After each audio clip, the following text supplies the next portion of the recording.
আজ একটা স্পেশাল দিন, তাই আমরা একটু মল্লারপুরের মলেশ্বর শিব মন্দির যাব। তো চলো যাওয়া যাক। আর হেলমেটের জন্য কেউ জিজ্ঞেস করো না, কারণ কাছে মল্লারপুরের ওই মলেশ্বর শিব মন্দিরটা, তো কোনো অসুবিধার কিছু নেই। হ্যাঁ, এটা হচ্ছে মল্লারপুরের মলেশ্বর শিব মন্দিরের ভিতরটা।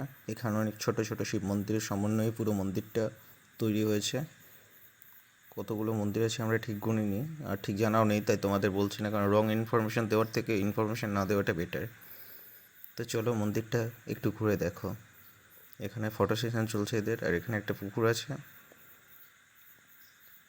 আর এই যে বাঁ দিকে দেখছো, ওটাই মল্লারপুরে মল্লেশ্বরের মেন মন্দির। এখানে পুজো হচ্ছে ভিতরে, এখানে ভক্তরা বসে আছে। আমরা একটু বাইরের দিকে যাচ্ছি, এবার বাড়ি যাব। পুরোটা আমরা ঘুরে ভালো করে দেখে নিয়েছি, ঠাকুরকে প্রণাম করে নিয়েছি। আর আজ বিকেলে একটু ইচ্ছে হলো বিচ্চন্দ্রপুর যাওয়ার। তো আমি জামাইবাবু আর শ্যামল একটু বিচ্চন্দ্রপুর থেকে ঘুরে আসবো, ইস্কন যাব, নিতাই বাড়ি যাব, আর বাঁকারাইটা যদি যাওয়া পসিবল হয় তো যাব।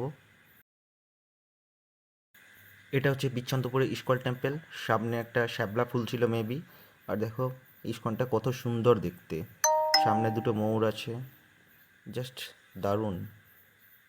পুরো ইস্কনটা ঘুরে দেখো একবার, দেখে নাও। আজকে ভক্ত অনেক ছিল বিকেল বেলাতেও। আর এই যে রাস্তাটা দেখছো, এটা ইস্কনের গোশালা যাচ্ছে। আর ইস্কন আমি ফার্স্ট এসেছিলাম 2018-তে আমার পিসির ছেলের সাথে, তার সাথে আরও 3-4 জন বন্ধু ছিল। আর পিছন থেকে ইস্কনটাও দেখতে সুন্দর।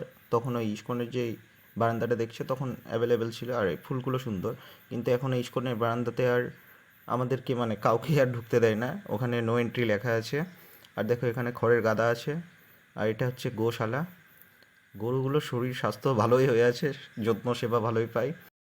আর এটা হচ্ছে নিতাই বাড়ি। এখানে ভিতরে ফোন অ্যালাউ থাকে না, কিন্তু ভিতরের মন্দিরটা অনেক সুন্দর। বাইরে থেকে একটু জুম করে দেখাচ্ছি, দেখে নাও। এরপর ফোন কাউন্টারে জমা দিয়ে ঢুকে যাবো। ভিতরে একটা পুকুর আছে, পুকুরে একটা ফোয়ারা আছে, আর পুকুরে অনেক মাছ আছে মোটা মোটা। বলছি আমরা লোকাল ঘুতোয় না, বেশ ঠিক আছে।